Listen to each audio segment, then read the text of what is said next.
Good morning. It's the 24th of August, 2022, and this is our weekly investor webinar for Stocks and Under subscribers. Good morning, Stuart. Good morning. Good to be here.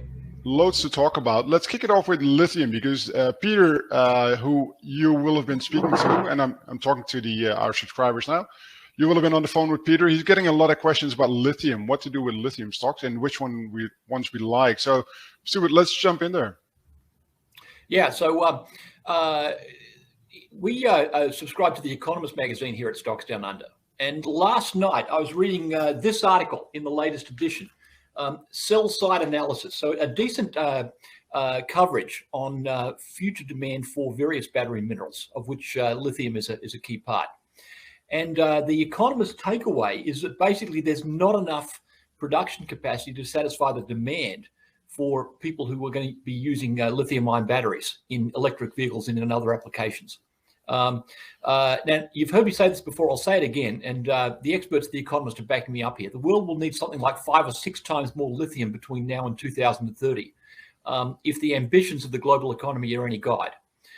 The article starts out by talking about the fact that roughly 10% of new vehicle sales today are electric vehicles. Doesn't surprise me. As I drive up and down the highway next to where I live, I'm seeing Teslas all the time now. Now, admittedly, that could just be where I live here in Sydney, but yeah, basically you're seeing the mainstreaming of electric vehicles. It's not just for really well-off people who want to virtue signal about how they love the planet. It's starting to get into the middle class now, and all the surveys are suggesting by the end of the decade, about 40% of the vehicles that are moving out of showrooms could be electric. Now, here's the challenge. Most battery making capacity at present is in China. The emerging player in battery minerals is South Korea. And it's fair to say that country is going to make out like bandits as it builds the capacity, because no one wants to actually have to be reliant on China to source their batteries. As the rest of the world scrambles to build capacity, they're also going to need reliable supply of all sorts of battery minerals, particularly lithium. So the short take-home message, and there's a lot of stats to back this up from Bloomberg and other reliable sources, those battery makers are going to need all the lithium they can get. Now, if you look at the next chart, this has actually surprised me. When we started talking about lithium, everyone hated the commodity. If you can see there on that chart, 2019 moving into 2020, lithium was depressed. No one wanted to talk about it. No one wanted to know it. That's when we started talking about that commodity and uranium in the early 2020. Look what happened in 2021. There was a big re-rate up 6-fold. And no wonder all of you folks out there are talking to Pete, because a lot of you would have bought lithium, I suspect, or lithium stocks on the way through. There were certain market darlings. One of them was Lake, another one was Core, etc. So those stocks have been pummeled in the bear market of 2022. But look at the commodity. That's the price at which China is importing lithium, and it's pretty much steady at 500,000 yuan per ton. That's telling you something. Is that there are supply constraints at the moment, given the outsized demand for lithium going into mainly batteries, but all sorts of applications from the modern economy. So a quick question here, Stuart. I remember in 2017, I think it was, or even earlier, 2016, everyone was falling over each other to get their hands on lithium stocks. And then we had the big collapse in this space. Why wouldn't something like that happen, say, maybe not this year, but 2023? Yeah, so the difference is the electric vehicle revolution was still some way away. Basically, it's only been in the last year and a bit that you're seeing electric vehicles start to mainstream, to the point where it's not only made Elon Musk the richest man on the planet, but it's actually turned Tesla into a highly profitable company. And in the meantime, just about every other car maker has followed suit, announcing that at a certain period of time, their cars will all be electric. You didn't see that in 2016-17, the first time that boomed. So I think this time around we're very different. So what I think about lithium stocks, wait until they're less popular. A lot of people have taken a real bath in stocks like Lake and so forth. It's about time to get back in the water, I think, but you've got to be selective. And I'd pick the ones that weren't market darlings last time around. I'll bet you any money, Mark, that no one down at the volleyball club has been telling you to buy Allchem, for example, AKE. That's the market leader It owns the Olaroz lithium producing facility in Argentina that was pioneered by Oro Cobre. It merged with Galaxy to become Allchem, $8 billion company in the top 200, and they're actually a reasonably successful producer, doing well in this environment because of the low cost of sourcing lithium from Olaroz. Right, with Argentina going to wreck and ruin, with potential knock-on effects for these lithium plays there, what's the risk here for Allchem? So the risk is that Argentina does something really stupid, like nationalizing the lithium mines, for example. President Fernandez has been talking that he will work with the lithium industry because he needs all the foreign exchange he can lay his hands on. So far so good. There hasn't been too much regulatory interference in what Allchem and other producers are doing. The one that you've got to watch out for is Chilean producers. Chile votes next month on a new constitution, and amongst other things, it actually vests, that new constitution vests ownership of natural resources in the state. So Chile's had a big move to the left that could potentially hamper its historically very productive mining industry. But the best lithium plays of all are the ones that are closest to the emerging gigafactories. That's why I like a company called Sayona. Now, interesting, Sayona wasn't exactly a market darling on the way up in 2021, but it's got a lot going for it. Its company maker is OTA up in northern Quebec province of Canada. They also bought out of bankruptcy a company called North American Lithium, which owned another lithium operation next door. They expect to get first production from that combined operation next year. Now, one of the great things about Quebec is all the hydropower. It's got some of the lowest cost of power production in the industrialized world, and that makes the spodumene concentrate coming out of OTA and North American Lithium even cheaper. The stock's been rallying quite nicely since July, off the back of lithium staying strong, and the expectation that this will be a near-term producer. Like I said, you want to be careful.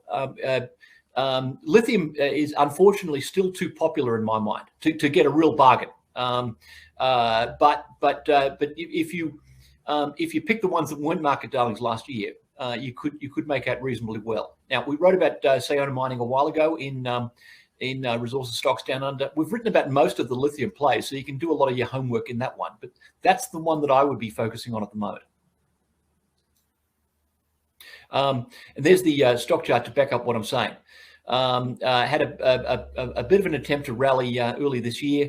It's given that up when it raised some extra capital to get this project moving.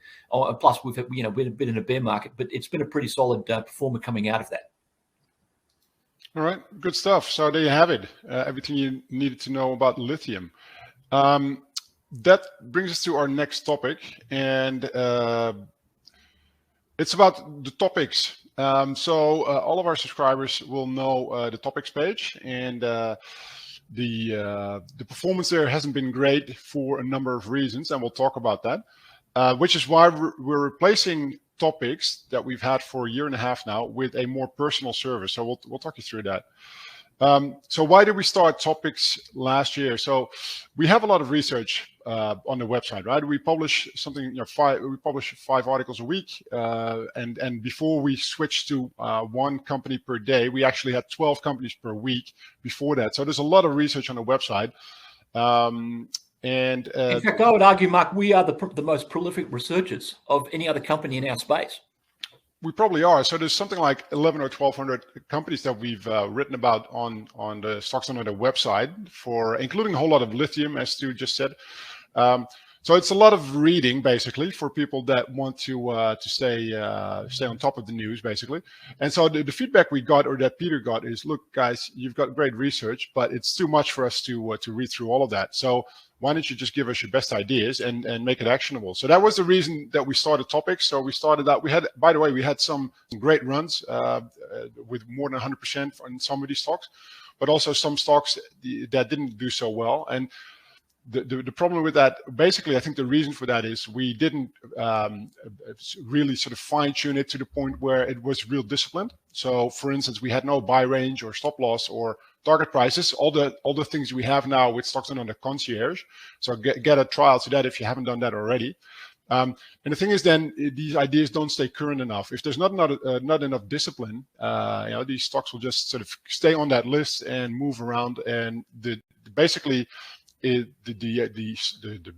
trading idea gets diluted. I think that's probably the best way to put it. So to tackle that problem, we've set up concierge, which is much more buttoned down, and I think we've done great with that. Performance has been really good.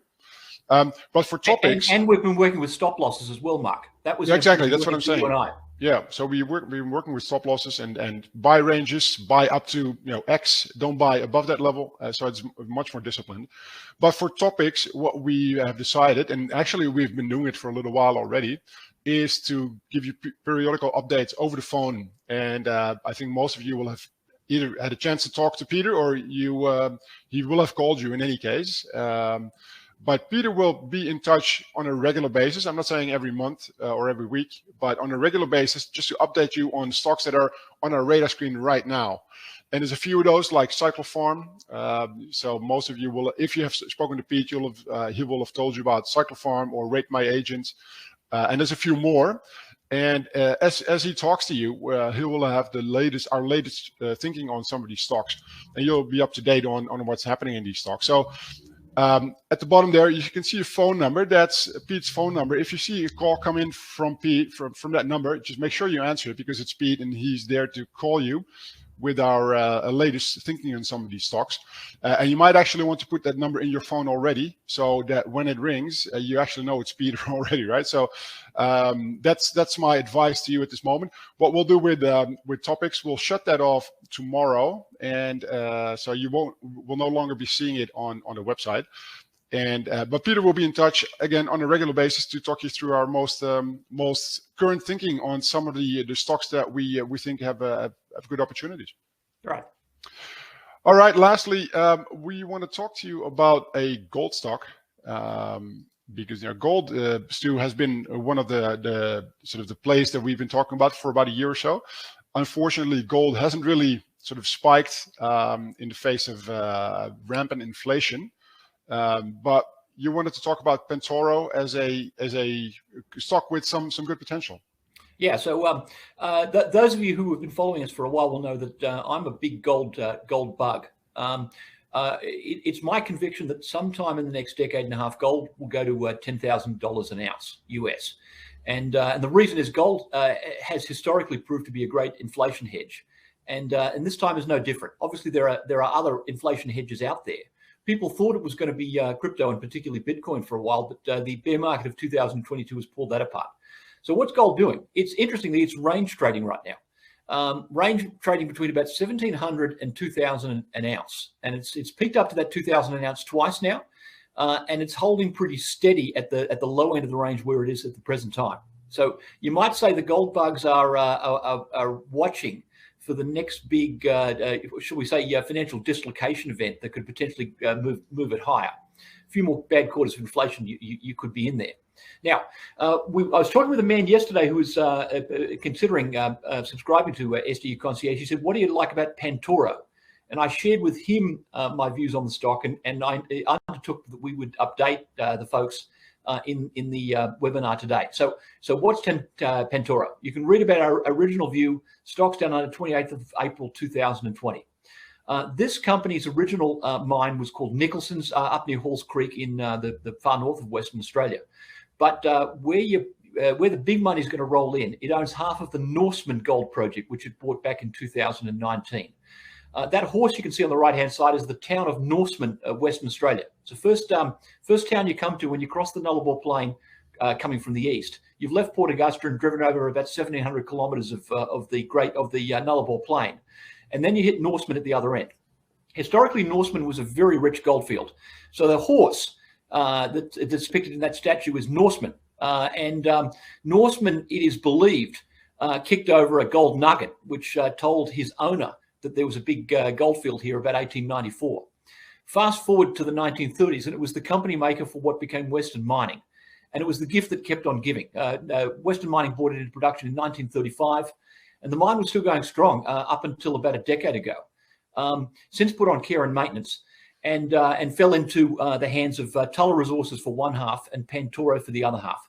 Big resource, so about close to 5 million ounces in the resource, with more where that came from. And first production from the new Norseman as of this year. So the capital's been raised. There's 53 million cash in the till for this company at the moment. So so we're now getting ready for the first gold pour at the new Norseman. So as usual with the stocks of the last few months, we've been through turbulent times. Interestingly, the stock held fairly steady at around 20 cents pretty much through most of 2021. And it's gone slightly below that, but not badly below it at the moment. So looks like the market's lost patience. But given there's light at the end of the tunnel in terms of a real live mine coming out of this, I suspect you're going to start to see people start to nibble at about the current share price, so long as nothing goes wrong with the initial stages of the startup. Right. So I'm usually the devil's advocate, right, when we talk about stocks. Yes. So I always ask the nasty questions. Wouldn't you expect that basically the expectation of gold starting to come out of that mine is already sort of discounted in that share price? So is that really going to make the difference to move up the share price, or is it going to be a gold price that is going back up to $2,000 again if that happens? Yeah. So what you're potentially facing here, and this is why investors need to be careful. And I talk about this a couple of slides down the track. Typically, a new mine or a new factory starts up. There's going to be teething issues. Machinery that doesn't work as expected. In the case of mines, grade control, for example, and grade control could be a big issue for a field that was as nuggety as Norseman traditionally was. So what you're seeing is the market actually being a bit nervous, waiting to see. Okay, we know first gold is coming, but is it going to come in at anywhere near the numbers suggested by the feasibility study? So the risk you have going into the stock now is that something could go wrong in the first few quarters. Not badly wrong, but enough to annoy people and cause them to move on. And that's what you've got to worry about here. So Mark, your devil's advocacy is on the money on this one, I think. But here's what's to like in the medium term once the geniuses at Pantoro figure out how this works. First of all, you've got a large, very high grade resource. On top of that, you've got a heap of exploration ground in the neighborhood, which could potentially build this thing for another generation or so in terms of the ore feed. The mine they're starting now is a very cut down starter operation from just 3 pits. There's a heck of a lot more where that came from. Only a 7-year mine life, producing just over 100,000 ounces in each one of those years. But all-in sustaining cost of $1,300 an ounce, which is not bad, and a pretty good NPV at 2,600 an ounce Aussie, which is roughly where it is right now. So the plant's being completed shortly. We'll see the first gold. And if the ramp up kind of works as planned, this one could start to attract some attention. The fact that our man over in Western Australia, who we were talking to yesterday, has heard about it, tells you that potentially some good things could be coming out of this one. But be a little bit careful. Right, and that all-in sustaining cost, is that Aussie or US dollars? That would be Aussie. Right, and NPV as well. Yeah. So interestingly, Australian miners like to quote everything in Australian dollars generally. It's a funny situation, but it makes sense in the light of the fact that it's only rare that the currency goes to parity, and more often than not, it's down where it is now at around 70. So when to time this? Wait till the stock and the commodity stabilize. Feels like gold is trading at the bottom end of the range that it's been at since 2019, 2020. But you want to know that you're not going to have that come apart for you. Same deal with the stock.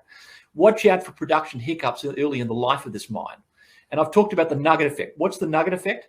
That your drilling suggests that gold will come out of the ground, say at 5 grams a ton, but you're drilling in the wrong place.